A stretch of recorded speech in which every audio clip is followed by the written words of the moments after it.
नमस्कार दोस्तों, एस्ट्रोलॉजर कपिल मिश्रा में आपका बहुत बहुत स्वागत है। आज हम बात करने वाले हैं 12 फरवरी 2022 में सूर्य का राशि परिवर्तन क्या लेकर आने वाला है 6 राशियों के लिए, वह क्यों इतना खास योग बना रहा है। सबसे पहले हम बात करते हैं ग्रह गोचर के बारे में। मित्रों, सूर्य का मकर राशि से निकलकर कुंभ राशि में जाना, अपने पुत्र की राशि में और अपने शत्रु की राशि में सूर्य का रहना कितना खास रहने वाला है आपके लिए।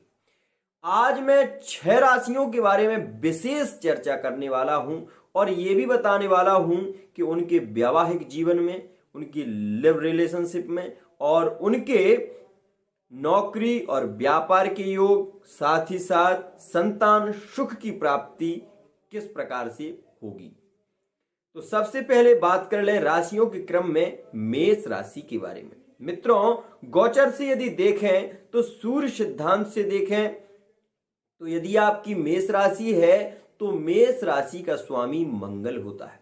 मंगल की और शुक्र की युति बहुत समय से चली आ रही है। इसके कारण आपके लव रिलेशनशिप में बहुत अच्छी स्थिति देखी जाएगी। यदि कोई व्यक्ति नो कांटेक्ट की स्थिति में है तो उसके भी कांटेक्ट में आने के योग बनेंगे।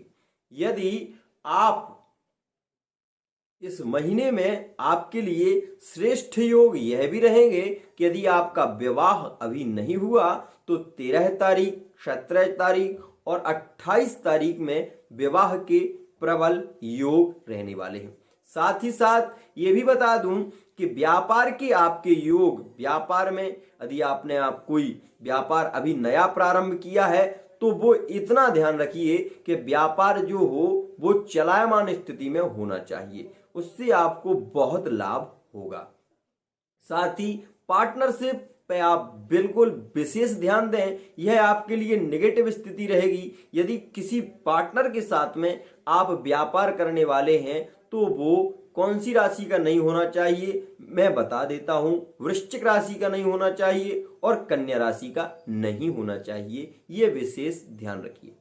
अब बात कर लेते हैं हम वृष राशि के बारे में। मित्रों, वृष राशि के लिए यह राशि फल जो कि सूर्य सिद्धांत और चंद्र कुंडली के आधार पर है, यह आपके लिए बहुत ही श्रेष्ठ योगों का निर्माण कर रहा है। आपके वैवाहिक जीवन में मंगल शुक्र की युति के कारण आपका विवाह बहुत ही शीघ्रता से होने वाला है। यदि आप विवाह को लेकर बहुत ज्यादा चिंतित हैं तो अपने पिताजी से इस विषय पर बात करें। लिविंग में रहते हैं और विवाह करना चाहते हैं, विषय को रखिए। यह समय गुरु और सूर्य की युति का है और इसके कारण आपके परिवार वाले आपके पक्ष में ही होंगे, यह समझ लीजिए। दूसरी बात कर लें अब हम मिथुन राशि के लिए। तो मित्रों, मिथुन राशि के लिए यह जो समय है वह थोड़ा कार्य क्षेत्र में कार्य करने का है। यह समय उन्हें थोड़ा ध्यान रखने की बात है, कार्य में रत रहने की बात है। साथ ही साथ जो मिथुन राशि के जातक हैं उनके लिए इस समय संघर्ष बढ़ेगा।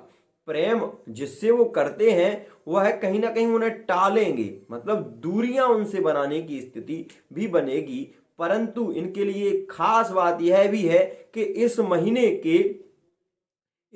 की 5 तारीख में, इस महीने की 14 तारीख में इनके लिए एक श्रेष्ठ योग यह है कि जो नो कांटेक्ट की स्थिति में थे वो इन्हें मिल जाएंगे।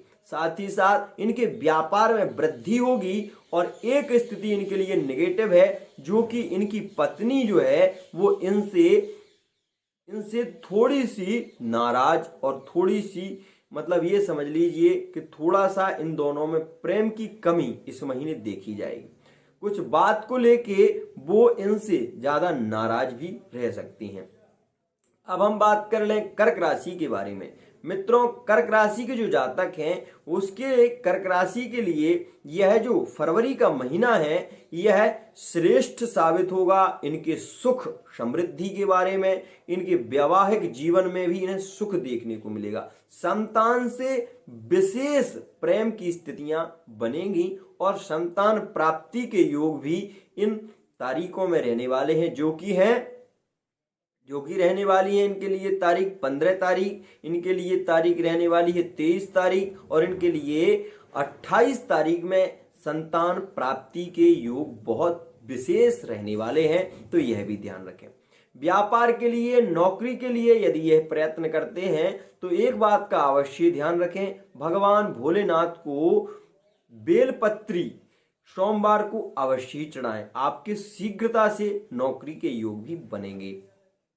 बात कर लें अब हम वृश्चिक राशि के बारे में, तो मित्रों वृश्चिक राशि के जो जातक हैं उनके मन में प्रेम छुपा हुआ होगा और एक स्थिति यह भी होगी कि वो जिसको बोलना चाहते हैं हिम्मत नहीं जुटा पाएंगे।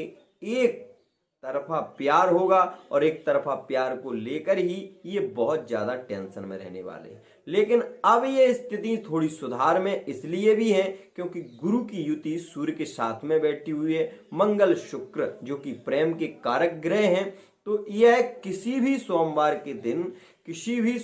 के दिन एक पान भगवान भोलेनाथ को अर्पित करें तो इनके प्रेम में प्रगाढ़ता आएगी। साथ ही साथ ये अपने जीवन में जिस लक्ष्य को लेकर चलने वाले हैं वह लक्ष्य की भी इन्हें पूर्ति होने वाली है। अब हम अपनी एक अंतिम राशि के बारे में बात करें जो कि कुंभ राशि है, तो मित्रों कुंभ राशि के जातकों के लिए सर्वश्रेष्ठ योग है उनके विवाह का, सर्वश्रेष्ठ योग है इनकी उन्नति का, सर्वश्रेष्ठ योग यह भी रहने वाला है कि सर्वश्रेष्ठ योग ये है कि इनके प्रेम, इनका विवाह इस महीने के अंतराल संबंध तय होगा 28 तारीख में और मार्च में 17 तारीख में और 25 तारीख में भी इनके विवाह के विशेष योग रहने वाले हैं। तो मित्रों यह भी ध्यान रखें। एक राशि और बता देता हूं, तुला राशि बहुत समय से नो कांटेक्ट की स्थिति में थे और उसने तुला राशि के व्यक्ति ने यदि आपको छोड़ दिया था, यदि आपसे बात नहीं करना चाहता था या आपसे फोन नहीं कर रहा था, ब्लॉक कर दिया था, तो यह सारी स्थितियां बदलने वाली हैं, यह भी ध्यान रखें। बहुत श्रेष्ठ तुला राशि के जो जातक हैं यदि वो अपनी पत्नी से बात नहीं करना चाहते थे या फिर उनमें दूरियां आ गई थी, परिवार में दूरियां आ रही थी, तो उसमें प्रगाढ़ता आएगी और 100% आने वाली है, यह भी ध्यान रखें। यह सूर्य का राशि परिवर्तन इन राशियों के लिए बहुत खास रहा है, तो मैंने आपको बता दिया। जिन राशियों के लिए यह थोड़ा दोषपूर्ण रहा है उनके बारे में फिर चर्चा करेंगे। आज के लिए इतना ही। इसी के साथ वाणी को विराम। जय जय श्री राधे श्याम। यदि आपने हमारे चैनल को सब्सक्राइब नहीं किया, सब्सक्राइब अवश्य करें, लाइक करें, बेल आइकन को प्रेस करें ताकि आने वाली जो वीडियो है ना वो सहजता से और सुलभता से प्राप्त हो सके।